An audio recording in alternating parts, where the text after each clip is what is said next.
Welcome to Lash Class. Calicut University second semester Advanced English Language Skills for Literatures assembly line എന്ന ചാപ്റ്ററാണ് നമ്മൾ നോക്കുന്നത്. German സാഹിത്യകാരൻ B ട്രാവൺ എഴുതിയിട്ടുള്ളൊരു short സ്റ്റോറിയാണ്. Actually B ട്രാവൺ എന്ന് പറയുന്നത് അദ്ദേഹത്തിൻ്റെ തൂലികാനാമമാണ്. അദ്ദേഹത്തിൻ്റെ യഥാർത്ഥ പേരെന്താണെന്നുള്ളത് ഇന്നും ആർക്കും അറിവില്ലാത്ത കാര്യമാണ്. അദ്ദേഹത്തിൻ്റെ കഥകളിൽ പൊതുവെ മുതലാളിത്തത്തിന് അതുപോലെ തന്നെ സാമ്രാജ്യത്വത്തിന് എതിരായിട്ടുള്ള വിമർശനങ്ങളൊക്കെയാണ് നമ്മൾ കാണുന്നത്. അത്തരത്തിലുള്ളൊരു ടീം തന്നെയാണ് അസംബ്ലി ലൈൻ എന്ന ഈ സ്റ്റോറിയിലും നമ്മൾ കാണുന്നത്. നമ്മളിവിടെ ഈ സ്റ്റോറിയുടെ ഒരു സമ്മറിയാണ് പ്രൊവൈഡ് ചെയ്യുന്നത്. ഈ ചാപ്റ്ററിലെ short questions, paragraph, essay questions എന്നിവയുടെ നോട്ട്സിൻ്റെ വീഡിയോ സെപ്പറേറ്റ് ആയിട്ട് നമ്മൾ ചെയ്യുന്നുണ്ട്. അത് പ്ലേലിസ്റ്റിൽ അവൈലബിൾ ആയിരിക്കും. ഇവിടെ നമുക്ക് ഈ സ്റ്റോറിയുടെ സമ്മറി നോക്കാം. Assembly Line by B. Trawan is a short story that explores capitalism's inhuman nature that disregards human labor. നമ്മൾ നേരത്തെ സൂചിപ്പിച്ച പോലെ തന്നെ ഈ സ്റ്റോറിക്കകത്ത് ക്യാപിറ്റലിസത്തിനകത്തുള്ള ഒരു ഇൻഹ്യൂമൻ നേച്ചർ, അതായത് ആളുകളുടെ അധ്വാനത്തിന് വില കൊടുക്കാത്ത ക്യാപിറ്റലിസത്തിൻ്റെ മനുഷ്യത്വരഹിതമായിട്ടുള്ളൊരു സമീപനത്തെ വിമർശിക്കുന്ന ഷോർട്ട് സ്റ്റോറി ആയിട്ടാണ് നമ്മളിത് കാണുന്നത്. The story begins with mister E L. Winthrop, an American capitalist visiting Mexico on vacation. ഈ സ്റ്റോറിയുടെ തുടക്കത്തിൽ നമ്മൾ കാണുന്നത് വിൻത്രോപ്പ് എന്ന പേരുള്ള ഒരു അമേരിക്കൻ ക്യാപിറ്റലിസ്റ്റ്, ഒരു ബിസിനസ്സുകാരൻ അമേരിക്കയിൽ നിന്ന് മെക്സിക്കോയിലേക്ക് വെക്കേഷനിൽ ടൂർ വരുന്നതായിട്ടാണ്. In a rural Indian village he meets a craftsman who makes basket as a side occupation while primarily working as a farmer. ഇനി മെക്സിക്കോയിലെ ഒരു ഇന്ത്യൻ വില്ലേജിനകത്ത്, ഇന്ത്യൻ എന്നതുകൊണ്ട് ഇവിടെ ഉദ്ദേശിക്കുന്നത് അവിടുത്തെ ഇൻഡിജിനസ് ആയിട്ടുള്ള ആളുകളാണ്. നമ്മൾ ഗോത്രവർഗ്ഗക്കാർ എന്നൊക്കെ പറയുന്നത് പോലെ, റെഡ് ഇന്ത്യൻസ് എന്നൊക്കെ പറയുന്ന പോലെയുള്ള മെക്സിക്കോയിലെ ഇൻഡിജിനസ് ആയിട്ടുള്ള പീപ്പിളിനെയാണ് ഇന്ത്യൻസ് എന്നവിടെ വിശേഷിപ്പിക്കുന്നത്. അത്തരത്തിലുള്ള ഒരു റൂറൽ വില്ലേജിൽ ഇദ്ദേഹം ചെല്ലുകയും അവിടെ ഒരു ക്രാഫ്റ്റ്സ്മാനെ കാണുകയും ഒരു ബാസ്ക്കറ്റ് ഉണ്ടാക്കിക്കൊണ്ടിരിക്കുകയാണ്. അപ്പോൾ നമ്മുടെ നാട്ടിൽ ഈ മുളയൊക്കെ ഇങ്ങനെ നെയ്തുകൊണ്ട് അതുകൊണ്ട് കൊട്ടയൊക്കെ ഉണ്ടാക്കുന്നത് പോലെ അത്തരത്തിലുള്ള ഒരു ബാസ്ക്കറ്റ് ഉണ്ടാക്കുന്ന ഒരാളെയാണ് അവിടെ കാണുന്നത്. ഈ ബാസ്ക്കറ്റ് ഉണ്ടാക്കുന്ന ആൾ ആക്ച്വലി ഒരു കൃഷിക്കാരനാണ്. അയാളുടെ കൃഷിയിൽ നിന്ന് ഒഴിവുള്ള സമയത്തൊരു സൈഡ് ഒക്യുപ്പേഷൻ പോലെയാണ് ഈ ബാസ്ക്കറ്റ് ഉണ്ടാക്കുന്ന ജോലി അയാൾ ചെയ്യുന്നത്. The craftsman collects bast from the forest along with various plants, roots and insects to color the baskets. ഇനി ബാസ്ക്കറ്റ് ഉണ്ടാക്കുന്നതിന് വേണ്ടിയിട്ടുള്ള ബാസ്റ്റ് എന്ന് പറയുന്നത് നമ്മൾ നേരത്തെ സൂചിപ്പിച്ചിട്ടുള്ള മുളയോ അല്ലെങ്കിൽ അതുപോലുള്ള മരങ്ങളിൽ നിന്നോ ഇങ്ങനെ ചീളുകൾ എടുക്കാൻ കഴിയുന്നതാണ്. അത് ഉപയോഗിച്ചുകൊണ്ടാണ് ഈ കൊട്ട നെയ്യുന്നത് അല്ലെങ്കിൽ ബാസ്ക്കറ്റ് ഉണ്ടാക്കുന്നത്. അപ്പോൾ അത്തരം കാര്യങ്ങളും അതുപോലെ തന്നെ വിവിധങ്ങളായിട്ടുള്ള വേരുകൾ, അതുപോലെ തന്നെ ചില പ്രാണികൾ, ചില ചെടികൾ തുടങ്ങിയിട്ടുള്ള കാര്യങ്ങളൊക്കെ ആൾ കളക്ട് ചെയ്യുന്നു. അങ്ങനെ ഓർഗാനിക് ആയിട്ടുള്ള രീതിയിൽ ഈ വേരുകളും ചെടികളും ഒക്കെ ഉപയോഗിച്ചുകൊണ്ടാണ് അയാൾ ഇതിലേക്ക് ആവശ്യമായിട്ടുള്ള കളറുകളും തയ്യാറാക്കുന്നത്. Each basket is a work of art woven with intricate decorations. ഇനി ഇയാൾ ഉണ്ടാക്കുന്ന ബാസ്ക്കറ്റ് എന്ന് പറയുന്നത് ശരിക്കും ഒരു ആർട്ട് വർക്ക് പോലെയാണ്. വെറുതെ ഇങ്ങനെ കൊട്ട നെയ്യുകയല്ല അയാൾ ചെയ്യുന്നത്. അതിനകത്ത് ഡെക്കറേഷൻസ് അയാൾ നെയ്ത് വയ്ക്കുന്നുണ്ട്. ഒട്ടിച്ച് വയ്ക്കുന്നതല്ല, മറിച്ച് കൊട്ട നെയ്യുന്നതിൻ്റെ ഭാഗമായിട്ട് അല്ലെങ്കിൽ ബാസ്ക്കറ്റ് നെയ്യുന്നതിൻ്റെ ഭാഗമായിട്ട് തന്നെ വല്ല പൂമ്പാറ്റയുടെയോ കിളികളുടെയോ ഒക്കെയുള്ള രൂപങ്ങളൊക്കെ അയാൾ ഇതിനകത്ത് ഇങ്ങനെ നെയ്ത് ചേർക്കുന്നുണ്ട്. അപ്പോൾ കാണുമ്പോൾ തന്നെ നമുക്ക് നല്ല രസം തോന്നുന്ന ഒരു ആർട്ട് വർക്ക് പോലെയാണ് ഇയാളുടെ ബാസ്ക്കറ്റ് ഉള്ളത്. Despite the intensive labor, taking around 30 hours per basket, he sells them for just 50 centavos. അപ്പോൾ വളരെയധികം അധ്വാനത്തോട് കൂടിയിട്ടാണ് ഇയാൾ ഈ കാര്യങ്ങൾ ചെയ്യുന്നത്. നമ്മൾ നേരത്തെ സൂചിപ്പിച്ച പോലെ ഇതിലേക്ക് ആവശ്യമായിട്ടുള്ള കാര്യങ്ങൾ അയാൾക്ക് കാട്ടിൽ പോയിട്ട് കൊണ്ടുവരണം, അത് അയാൾക്ക് നനയ്ക്കണം, ഉണക്കണം, അങ്ങനെയുള്ള പല കാര്യങ്ങൾ ചെയ്യണം, കളർ കൊടുക്കണം. എല്ലാം കൂടി ഒരു ബാസ്ക്കറ്റ് ഉണ്ടാക്കാൻ അയാൾക്ക് 30 മണിക്കൂർ വരെ, അത് ഒരു ദിവസത്തിലധികം സമയം അയാൾക്ക് എടുക്കും ഒരൊറ്റ ബാസ്ക്കറ്റ് ഉണ്ടാക്കാൻ എന്നാണ് പറയുന്നത്. എന്നിട്ടും അയാൾ അത് വെറും 50 സെൻറ്റാവോസിനാണ് അത് വിൽക്കുന്നത്. സെൻറ്റാവോസ് എന്ന് പറയുന്നത് അവരുടെ നാട്ടിൽ പൈസ എന്നതിന് സമാനമായിട്ടുള്ള സങ്കല്പമാണ്. ഈ കഥ ഒരു 1950 മുമ്പ് ആണ് എഴുതിയിട്ടുള്ളത്. അപ്പോൾ അന്നത്തെ കാലത്തൊക്കെ 50 പൈസ അല്ലെങ്കിൽ 50 സെൻറ്റാവോസ് എന്നൊക്കെ പറഞ്ഞു കഴിഞ്ഞാൽ വലിയ മൂല്യമുള്ള കാര്യമാണെന്ന് നമുക്ക് പൊതുവിൽ ധാരണയുള്ളതാണ്. However, buyers often bargain, arguing that the material is cheap and he frequently has to sell for even less. അപ്പോൾ ഇത്ര കഷ്ടപ്പെട്ടിട്ട് ഇത്ര ഭംഗിയുള്ള ബാസ്ക്കറ്റൊക്കെയാണ് ഇയാൾ ഉണ്ടാക്കുന്നുണ്ടെങ്കിലും ഇയാൾ പറയുന്ന ഈ 50 സെൻറ്റാവോസിന് ആരും ഇത് വാങ്ങുന്നില്ല. എല്ലാവരും ഇയാളുടെ അടുത്ത് വന്നിട്ട് വില പേശാനാണ് നിൽക്കുന്നത്. അവർ പറയുന്നത് ഈ വള്ളിയും ചെടിയൊക്കെ നമുക്ക് കാട്ടിൽ നിന്ന് വെറുതെ കിട്ടുന്നതല്ലേ, അവിടെ പോയിട്ട് ഇത് ഉണ്ടാക്കുന്നതല്ലേ, അതുകൊണ്ട് ഇപ്പോൾ ഇതിന് ഇത്ര വിലയൊന്നും കൊടുക്കേണ്ട ആവശ്യമില്ല, ഇതൊക്കെ വളരെ ചീപ്പായിട്ടുള്ള കാര്യങ്ങളാണ് എന്നൊക്കെയാണ് അവർ പറയുന്നത്. അതായത് ഇയാൾ അതിനെ ഉണ്ടാക്കുന്നതിന് വേണ്ടി എടുക്കുന്ന അധ്വാനത്തിന് അവർ യാതൊരു വിലയും കൊടുക്കുന്നില്ല. ഈ കൊട്ട ഉണ്ടാക്കുന്നതിന് അല്ലെങ്കിൽ ബാസ്ക്കറ്റ് ഉണ്ടാക്കുന്നതിന് ആവശ്യമായിട്ടുള്ള വള്ളിയും ചെടിയൊക്കെ കാട്ടിൽ നിന്ന് വെറുതെ കിട്ടുന്നതല്ലേ, അപ്പോൾ പിന്നെ എന്തത്ര പൈസ എന്നവർ ചോദിക്കുന്നുള്ളൂ. ഇയാളുടെ അധ്വാനത്തിൻ്റെ വില അവർ കണക്കാക്കുന്നില്ല. അങ്ങനെ അവർ വില പേശുകയാണ് ചെയ്യുന്നത്. അങ്ങനെ പലപ്പോഴും ഇയാൾക്ക് ഇതിൻ്റെ പകുതി വിലയ്ക്കോ അല്ലെങ്കിൽ അതിലും കുറഞ്ഞ ഒരു 20 സെൻറ്റാവോസിനൊക്കെയാണ് ഇത് വിൽക്കേണ്ടി വരുന്നത്. Unable to sell all his baskets at the market, he goes door to door where he is treated like a beggar. അങ്ങനെ മാർക്കറ്റിൽ ഇയാൾക്ക് ഇത് മുഴുവനും വിറ്റ് തീർക്കാൻ വേണ്ടി പലപ്പോഴും കഴിയാറില്ല. അയാളൊരു 20 ബാസ്ക്കറ്റൊക്കെയാണ് സാധാരണഗതിക്ക് മാർക്കറ്റിലേക്ക് കൊണ്ടുവരുന്നത്. എന്നിട്ട് അത് മുഴുവനും വിറ്റ് പോകാൻ കഴിയാതെ അയാൾ അത് ഓരോ വീടുകളിലേക്ക് ഇങ്ങനെ ഡോർ ടു ഡോറായിട്ട് വിൽക്കാൻ വേണ്ടി പോകുന്ന സിറ്റുവേഷനാണുള്ളത്. ഇനി ഇയാൾ ഈ ബാസ്ക്കറ്റും വിൽക്കാൻ വേണ്ടി വരുന്ന സമയത്ത് ആളുകളൊക്കെ ഇയാളൊരു ബെഗ്ഗറിനെ പോലെയാണ് കണക്കാക്കുന്നതാണ് പറയുന്നത്. ഇയാൾ വീട് നോക്കി വയ്ക്കാൻ വരുന്ന ഒരു മോഷ്ടാവാണ് അല്ലെങ്കിൽ ഒരു ബിച്ചക്കാരനാണെന്നുള്ള രീതിയിലാണ് ആളുകൾ ഇയാളെ കണക്കാക്കുന്നത്. ഇനി ആരെങ്കിലും ഇയാളുടെ കയ്യിൽ നിന്ന് ഒരു ബാസ്ക്കറ്റ് വാങ്ങുകയാണെങ്കിൽ തന്നെ ഒരു പാവപ്പെട്ട ഒരാളല്ല, ഇയാൾ എങ്ങനെയും ജീവിച്ചോട്ടെ എന്നുള്ളൊരു ചാരിറ്റിയുടെ മനോഭാവത്തോട് കൂടിയിട്ടാണ് അവർ ബാസ്ക്കറ്റ് വാങ്ങുന്നത്. അല്ലാതെ ആ ബാസ്ക്കറ്റിന് അവർ ഒരു വിലയും കൊടുക്കുന്നില്ല. Mister Winthrop, impressed by the craftsmanship, buys a basket without bargaining. അങ്ങനെ നമ്മുടെ മെക്സിക്കോയിലേക്ക് ടൂർ വന്നിട്ടുള്ള നമ്മുടെ ബിസിനസ്സുകാരനായിട്ടുള്ള വിൻത്രോപ്പ് ഈ ക്രാഫ്റ്റ്സ്മാനെ കാണുകയും അയാൾ ബാസ്ക്കറ്റ് വിൽക്കാൻ വെച്ചിരിക്കുന്നത് കാണുകയും ചെയ്യുന്നു. അപ്പോൾ ഇയാൾക്കത് കാണുമ്പോൾ ഭയങ്കര ഇഷ്ടപ്പെട്ടു. നമ്മൾ നേരത്തെ സൂചിപ്പിച്ച പോലെ ഈ കിളികളെയും പൂമ്പാറ്റയും ഒക്കെ ഇങ്ങനെ നെയ്ത് ചേർത്തിട്ടുള്ള കളറൊക്കെ കൊടുത്തിട്ടുള്ള നല്ല ആർട്ടിസ്റ്റിക് ലുക്കുള്ള ബാസ്ക്കറ്റാണ് ഉണ്ടാക്കിയിട്ടുള്ളത്. അപ്പോൾ ഇയാൾ അതിന് എന്താ വില ചോദിക്കുന്നു. അപ്പോൾ വെറും 50 സെൻറ്റാവോസ് അല്ലെങ്കിൽ 50 പൈസയാണുള്ളൂ എന്ന് കേൾക്കുമ്പോൾ ഇയാൾ വില പേശാനൊന്നും നിൽക്കാതെ ഇത് വാങ്ങുന്നു. കാരണം ഇയാൾ വിചാരിക്കുന്നത് ഒരു മിനിമം ഒരു 3-5 രൂപയെങ്കിലും അല്ലെങ്കിൽ പെസാവോസെങ്കിലും ഉണ്ടാവും. വെറും 50 സെൻറ്റാവോസിന് അല്ലെങ്കിൽ 50 പൈസയ്ക്ക് ഇത് ഭയങ്കര ലാഭമാണ് എന്നാണ് അയാൾ വിചാരിക്കുന്നത്.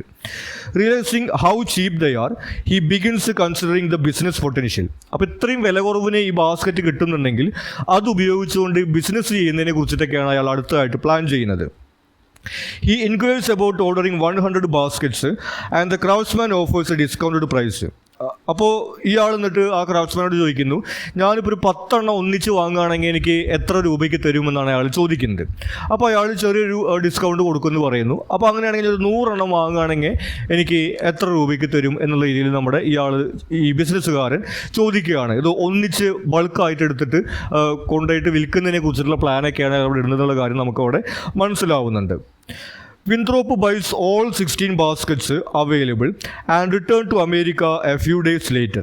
അപ്പോൾ അയാളുടെ കയ്യിൽ ആ സമയത്ത് ആകെ 16 ബാസ്ക്കറ്റാണ് ഉണ്ടായിരുന്നത്. നമ്മൾ നേരത്തെ പറഞ്ഞു 20 ബാസ്ക്കറ്റും കൊണ്ടാണ് അയാൾ മാർക്കറ്റിലേക്ക് വരാറ് എന്നുള്ളത്. അപ്പോൾ ആ 16 ബാസ്ക്കറ്റ് ഒന്നിച്ച് അയാൾ ഈ പറഞ്ഞ പൈസ കൊടുത്തിട്ട് വാങ്ങിയിട്ട് പിന്നെ കുറച്ച് ദിവസങ്ങൾ കൂടി അയാൾ മെക്സിക്കോയിൽ നിൽക്കുന്നുള്ളൂ. പിന്നെ അവിടെ അയാൾക്കൊന്നും കാണാനില്ല. അയാൾക്ക് ആവശ്യമുള്ളതെല്ലാം കിട്ടി എന്നുള്ള രീതിയിൽ അയാൾ തിരിച്ച് അമേരിക്കയിലേക്ക് പോവുകയാണ്.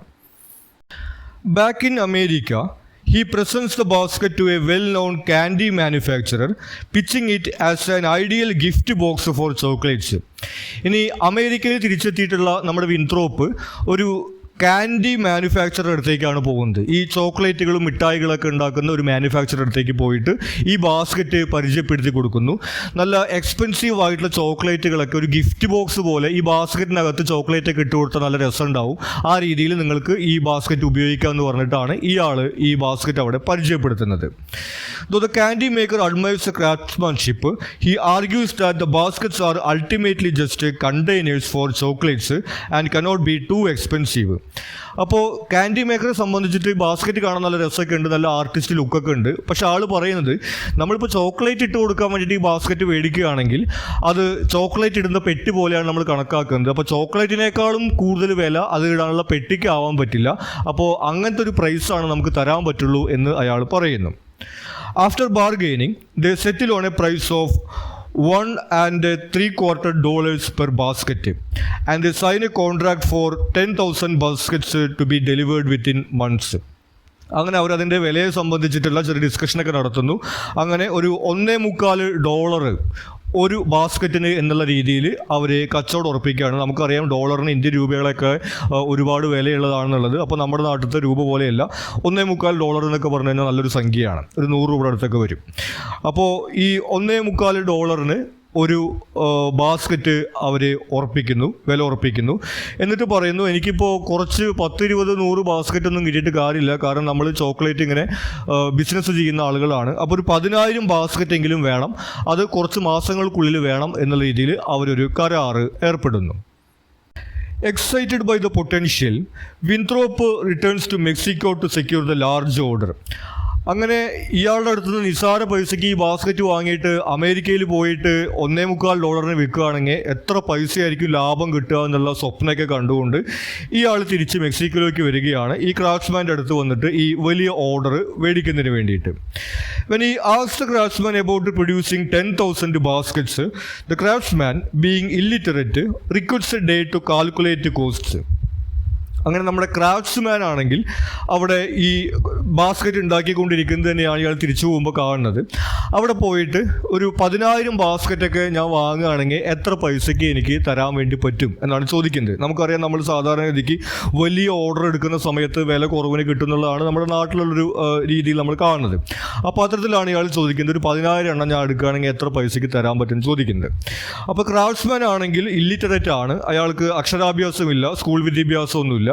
അപ്പോൾ ഇയാൾക്ക് ഇത്ര വലിയ കണക്കൊന്നും ഇങ്ങനെ പെട്ടെന്ന് കൂട്ടാൻ പറ്റില്ല, ഞാനതൊന്ന് കൂട്ടി നോക്കിയിട്ട് നാളെ പറയാമെന്ന് ഇയാളോട് പറയുന്നു. The next day, he surprises Winthrop by stating that each basket will cost 15 pesos to produce at such a large scale. പിറ്റേ ദിവസം നമ്മുടെ ഈ ബിസിനസ്സുകാരനെ ഞെട്ടിപ്പിക്കുന്ന മറുപടിയാണ് ഈ ക്രാഫ്റ്റ്സ്മാൻ പറയുന്നത്. അയാൾ പറയുന്നത് 10,000 എണ്ണം ഞാൻ ഉണ്ടാക്കുകയാണെങ്കിൽ എനിക്ക് ഒരെണ്ണത്തിന് 15 പെസോസ് വെച്ചിട്ട് തരേണ്ടി വരും എന്ന് പറയുന്നു. പെസോസ് എന്ന് പറയുന്നത് നമ്മുടെ അവിടെ രൂപ എന്ന് പറയുന്ന പോലെയാണ്. നേരത്തെ 50 സെൻറ്റാവോസ് ആണ് ഒരെണ്ണത്തിൻ്റെ വില പറഞ്ഞിരുന്നത്, അതായത് 50 പൈസ എന്നുള്ള രീതിയിൽ. അപ്പോൾ 50 പൈസ ഒരെണ്ണത്തിനുള്ള സാധനം 10,000 എണ്ണം ഉണ്ടാക്കുകയാണെങ്കിൽ ഒരെണ്ണത്തിന് 15 രൂപ വെച്ച് തരേണ്ടി വരും എന്ന രീതിയിലാണ് ഇയാൾ പറയുന്നത്. നമുക്കറിയാം, എണ്ണം കൂടുമ്പോൾ സാധാരണഗതിക്ക് വില കുറയുമെന്നാണ് നമ്മൾ കണ്ടിട്ടുള്ളത്. എന്നാൽ ഭയങ്കരമായിട്ട് വില കൂടുന്നൊരു സിറ്റുവേഷനാണ് ഇയാൾ പറയുന്നത്. അങ്ങനെ 10,000 എണ്ണൊക്കെ ഞാൻ ഉണ്ടാക്കുകയാണെങ്കിൽ എനിക്ക് ഒരെണ്ണത്തിന് 15 പെസോസ് വെച്ചിട്ട് തരേണ്ടി വരും എന്നാണ് ഇയാൾ പറയുന്നത്. Shocked, Winthrop demands an explanation and the craftsman explains the intensive labour behind the baskets. അപ്പോൾ ഇത് കേൾക്കുമ്പോൾ നമ്മുടെ ഈ ബിസിനസ്സുകാരന് ആകെ ഞെട്ടലാവുന്നു. എന്താണ് ഇയാൾ പറയുന്നത്? ഓർഡർ കൂടുതലെടുക്കുമ്പോൾ വില കുറവിനല്ലേ തരേണ്ടത് എന്നുള്ള ഇതിലാണ് ഇയാൾ വിചാരിക്കുന്നത്. എന്നിട്ട് അതിൻ്റെ എക്സ്പ്ലനേഷൻ എന്താണ് ഇങ്ങനെ പറയുന്നതെന്ന് ചോദിക്കുന്നു. അപ്പോൾ നമ്മുടെ ക്രാഫ്റ്റ്സ്മാൻ കൃത്യമായിട്ട് കാര്യങ്ങൾ പറഞ്ഞു കൊടുക്കുകയാണ്. ഈ ബാസ്ക്കറ്റ് ഉണ്ടാക്കുന്നതിന് പിന്നിലുള്ള ലേബറാണ് അയാൾ പറയുന്നത്. അതായത് ഇത് കാട്ടിൽ പോയി കഴിഞ്ഞിട്ടുണ്ടെങ്കിൽ വെറുതെ പറക്കിക്കൊണ്ട് വരാൻ വേണ്ടി പറ്റില്ല. അവിടെ പോയിട്ട് പാകമായിട്ടുള്ള മരം നോക്കണം. പാകമായിട്ടുള്ള മരം നോക്കി കഴിഞ്ഞിട്ടുണ്ടെങ്കിൽ അത് അവിടുന്ന് എടുക്കണം. പിന്നെ കളർ കൊടുക്കാനുള്ള വേരും ചെടികളും ഒക്കെ ഉണ്ടെങ്കിൽ അതും ഇതുപോലെ മൂപ്പായിട്ടുള്ള പാകമായിട്ടുള്ളത് അയാളാണ് കറക്റ്റ് കളർ ലഭിക്കുള്ളൂ. അത് എടുക്കണം, അത് കൊണ്ടുവന്ന് നനയ്ക്കണം, ഉണക്കണം, പിന്നെ ഇതിങ്ങനെ നെയ്തുണ്ടാക്കണം. ഒരുപാട് പണി ഇതിൻ്റെ പുറകിലുണ്ട്. അപ്പോൾ ഇത്രയും എണ്ണമൊക്കെ ഉണ്ടാക്കുകയാണെങ്കിൽ അത്ര അധ്വാനമുണ്ട്, അതുകൊണ്ടാണ് ഇത്രയും പൈസ വേണ്ടി വരുന്ന ആൾ പറയുന്നു. He also clarifies that he would have to abandon farming, meaning he would need to buy food instead of growing it himself. ഇത് കൂടാതെ അയാൾ പറഞ്ഞ കാര്യം, ഇപ്പോൾ അയാൾക്ക് കൃഷിയുണ്ട്. ഈ കൃഷിയുടെ ഇടയിൽ കിട്ടുന്ന സമയത്താണ് ഇയാൾ ഈ ബാസ്ക്കറ്റ് ഉണ്ടാക്കുന്നത്. 10,000 ബാസ്ക്കറ്റൊക്കെ ഉണ്ടാക്കണം എന്നുണ്ടെങ്കിൽ പിന്നെ കൃഷി ചെയ്യാൻ സമയം കിട്ടില്ല, അത് ചെയ്യാൻ വേണ്ടി മാത്രം ഇരിക്കേണ്ടി വരും. അപ്പോൾ കൃഷി ചെയ്യുന്ന കാരണം കൊണ്ട് അത്യാവശ്യം വേണ്ട ഭക്ഷണ വിഭവങ്ങളൊക്കെ അവിടെ നിന്ന് ലഭിക്കുന്നുണ്ട്. അതുകൊണ്ടാണ് എനിക്ക് ചെറിയ പൈസയ്ക്ക് വിൽക്കാൻ പറ്റുന്നത്. ഇപ്പോൾ കൃഷിയൊന്നും ചെയ്യാതെ മുഴുവൻ സമയം ഇതിൻ്റെ മുകളിൽ ഇരിക്കുകയാണെങ്കിൽ എനിക്ക് വേറെ വരുമാനമൊന്നും ഉണ്ടാവില്ല, ഭക്ഷണം ഉണ്ടാവില്ല. അപ്പോൾ പിന്നെ ഈ പൈസയ്ക്ക് എനിക്ക് തരാൻ പറ്റില്ല, കൂടുതൽ പൈസ വേണ്ടി വരും എന്നാണ് അയാൾ പറയുന്നത്. This would increase his living costs, making mass production unfeasible at previous prices. നമ്മൾ നേരത്തെ പറഞ്ഞതുപോലെ മുമ്പ് അയാൾക്ക് കൃഷിയും കാര്യങ്ങളൊക്കെ ഉള്ള കാരണം കൊണ്ട് കിട്ടുന്ന പൈസ മതിയായിരുന്നു. പക്ഷേ അതൊക്കെ ഉപേക്ഷിച്ചിട്ട് ഇത് ചെയ്യാൻ നിൽക്കുകയാണെങ്കിൽ ആ പൈസയ്ക്ക് ചെയ്യാൻ പറ്റില്ല, അത്ര അധ്വാനം ഉണ്ട് എന്നാണ് ആൾ പറയുന്നത്. Determined to close the deal, Winthrop suggests hiring villagers to help.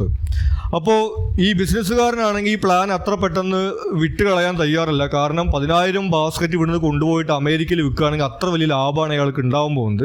അപ്പോൾ ഇയാൾ അതിൻ്റെ എക്കണോമിക്സ് ഒക്കെ ഇയാൾക്ക് പറഞ്ഞ് മനസ്സിലാക്കാൻ വേണ്ടി ശ്രമിക്കുന്നു. നീ ഒരു 10,000 ബാസ്ക്കറ്റ് എനിക്ക് തരികയാണെങ്കിൽ നിനക്ക് 5,000 പെസോസ് കിട്ടും. ഒരെണ്ണത്തിന് 50 സെൻറ്റാവോസ് അല്ലെങ്കിൽ 50 പൈസ വെച്ചിട്ട് 10,000 എണ്ണത്തിന് 5,000 രൂപ നിനക്ക് കിട്ടും. അത്രയും പൈസ കിട്ടിക്കഴിഞ്ഞാൽ പിന്നെ നിനക്ക് കൃഷി ചെയ്യേണ്ട ആവശ്യമില്ലല്ലോ, നല്ല ലാഭമല്ലേ എന്നുള്ള രീതിയിലൊക്കെ അയാൾ പറയാൻ ശ്രമിക്കുന്നു. അപ്പോൾ അയാൾ സമ്മതിക്കുന്നില്ല. അപ്പോൾ ഇത് ഒറ്റയ്ക്ക് ഇതുപോലെ ഒരുമിച്ച് ഉണ്ടാക്കാൻ ബുദ്ധിമുട്ടാണെന്നുണ്ടെങ്കിൽ അവിടെ നിൻ്റെ സുഹൃത്തുക്കളും ബന്ധുക്കളും ഒക്കെ ആയിട്ടുള്ള ആൾക്കാരുണ്ടാവില്ലേ, അവരെ എനിക്ക് സഹായത്തിന് വിളിച്ചിട്ട് എല്ലാവർക്കും കൂടിയിട്ട് ഇങ്ങനെ ഇത് ഉണ്ടാക്കിക്കൂടെ എന്നൊക്കെ അയാൾ ചോദിക്കുന്നു. അപ്പോൾ ഈ സമയത്തൊക്കെ തന്നെയും അയാൾ ഇതേ മറുപടി തന്നെയാണ് പറയുന്നത്. അവരും ഇതുപോലെ കൃഷിയും കാര്യങ്ങളൊക്കെ ചെയ്യുന്ന ആളുകളാണ്, അവരെ ഇതിനു വേണ്ടി വിളിച്ചു കഴിഞ്ഞാൽ പിന്നെ അവർക്ക് അവരുടെ വേറെ ജോലിയൊക്കെ നഷ്ടപ്പെടും, അപ്പോൾ പിന്നെ ഇതിന്ന് അത്രയും പൈസ അവർക്ക് കൊടുക്കേണ്ടി വരും എന്നുള്ള ഇതിലാണ് അയാൾ പറയുന്നത്. However, the craftsman explains that basket making is a spiritual act for him, done with patience and devotion.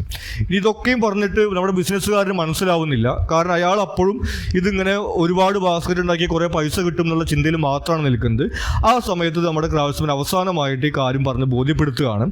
ഇയാൾ പറയുന്നത് ഈ ബാസ്ക്കറ്റ് ഉണ്ടാക്കുക എന്ന് പറയുന്നത് ഇയാൾക്കൊരു സ്പിരിച്വൽ ആയിട്ടുള്ള ഒരു പ്രവൃത്തി പോലെയാണ്, ഒരു ആത്മീയമായിട്ടുള്ള പ്രവൃത്തിയാണ്. അയാൾ അതൊരു ജോലിയായിട്ട് കണക്കാക്കുന്നില്ല. നമ്മൾ നേരത്തെ പറഞ്ഞ പോലെ കൃഷി കഴിഞ്ഞിട്ടുള്ള സമയത്തൊരു ഹോബി പോലെയാണ് അയാളിതിൻ്റെ പ്രവൃത്തിയെ കണക്കാക്കുന്നത്.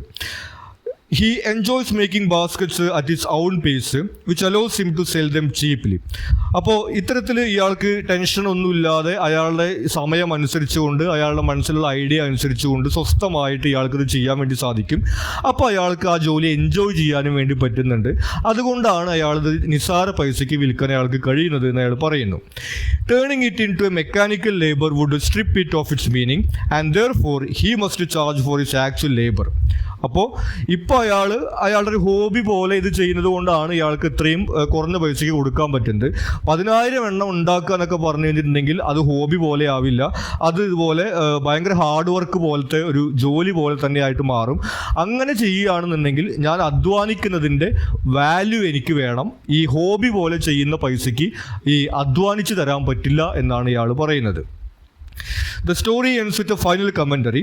His baskets, woven with his soul, escaped the fate of becoming American garbage cans. ഇനി ഒരു കമൻ്ററിയോട് കൂടിയിട്ടാണ് ഈ കഥ അവസാനിക്കുന്നത്. അത്തരത്തിൽ ഇയാളുടെ ആത്മാവ് ഇയാൾ തുന്നിച്ചേർത്തിരുന്ന ഈ ബാസ്ക്കറ്റ് അമേരിക്കയിലെ ഈ ഗാർബേജിനകത്ത് കിടക്കുന്ന ക്യാൻസ് പോലെ, അതായത് ഈ ചോക്ലേറ്റിൻ്റെ ക്യാന് പോലെ ഇങ്ങനെ അവിടുത്തെ ഗാർബേജിൽ കിടക്കേണ്ടതൊരവസ്ഥ അങ്ങനെ അയാൾ ഇല്ലാതാക്കി, ഒഴിവാക്കി എന്ന് ഈ കഥയുടെ അവസാനം പറഞ്ഞു വയ്ക്കുന്നു. അപ്പോൾ പൊതുവിൽ നമ്മൾ ഈ കഥയിൽ കാണുന്നത് ഈ ക്യാപിറ്റലിസത്തിനകത്ത് ആളുകളുടെ ജോലിക്ക് ഒരു മൂല്യം കൊടുക്കുന്നില്ല എന്നുള്ള കാര്യത്തിനെയാണ് വിമർശിക്കുന്നത്. നമ്മൾ നേരത്തെ കണ്ടു, ഇയാളുടെ അടുത്ത് വന്നിട്ട് വില പേശുന്ന ആളുകൾ നേരത്തെ സൂചിപ്പിക്കുകയുണ്ടായി. ഈ വള്ളിയും ചെടിയൊക്കെ കാട്ടുന്ന വെറുതെ കിട്ടുന്നതല്ലേ, പൈസ കൊടുത്ത് വാങ്ങുന്നതല്ലല്ലോ, അപ്പോൾ അതുകൊണ്ടല്ലേ ഇത് ഉണ്ടാക്കുന്നത്, അപ്പോൾ ഇത്ര കുറച്ച് പൈസ പോരെ എന്നൊക്കെയാണ് ചോദിച്ചിട്ടാണ് ആളുകൾ വില പേശുന്നത്. അപ്പോൾ അവർ ഈ വള്ളിയുടെയും ചെടിയുടെയും വില മാത്രം നോക്കുന്നുള്ളൂ. ഇത് ഉണ്ടാക്കുന്നതിന് വേണ്ടിയിട്ട് ഇയാളെടുക്കുന്ന അധ്വാനത്തിന് അവർ വില കൽപ്പിക്കുന്നില്ല. അതുപോലെ തന്നെയാണ് ഈ ബിസിനസ്സുകാരൻ വന്നിട്ട് ഇവിടെ 10,000 ഓർഡറൊക്കെ ചെയ്യുന്ന സമയത്തും അവരും ഈ മനുഷ്യരുടെ അധ്വാനത്തിന് ഒരു വില കൽപ്പിക്കുന്നില്ല, അതിൽ മെറ്റീരിയൽസിന് മാത്രമാണ് വില കൽപ്പിക്കുന്നുള്ള ഈ ഒരു മുതലാളിത്ത സംസ്കാരത്തിൻ്റെ അധ്വാനത്തിന് വില കൽപ്പിക്കാത്ത ആ ഒരു ആറ്റിറ്റ്യൂഡിനെയാണ് ഈ കഥയിൽ വിമർശിക്കുന്നതായിട്ട് നമ്മൾ കാണുന്നത്. നമ്മൾ നേരത്തെ സൂചിപ്പിച്ചതുപോലെ ഇതിലെ short questions, paragraph, essay questions എന്നിവയുടെ നോട്ട്സിൻ്റെ വീഡിയോ സെപ്പറേറ്റ് ആയിട്ട് നമ്മൾ ചെയ്യുന്നുണ്ട്. അത് പ്ലേലിസ്റ്റിൽ അവൈലബിൾ ആയിരിക്കും. നിങ്ങൾക്ക് മറ്റെന്തെങ്കിലും സംശയങ്ങളോ സജഷൻസോ ഉണ്ടെങ്കിൽ നിങ്ങൾ കമൻറ്റ് ചെയ്യുക. കൂടാതെ ചാനൽ നിങ്ങളൊരു സബ്സ്ക്രൈബ് ചെയ്തിട്ടില്ലെങ്കിൽ സബ്സ്ക്രൈബ് ചെയ്യുക. Thank you.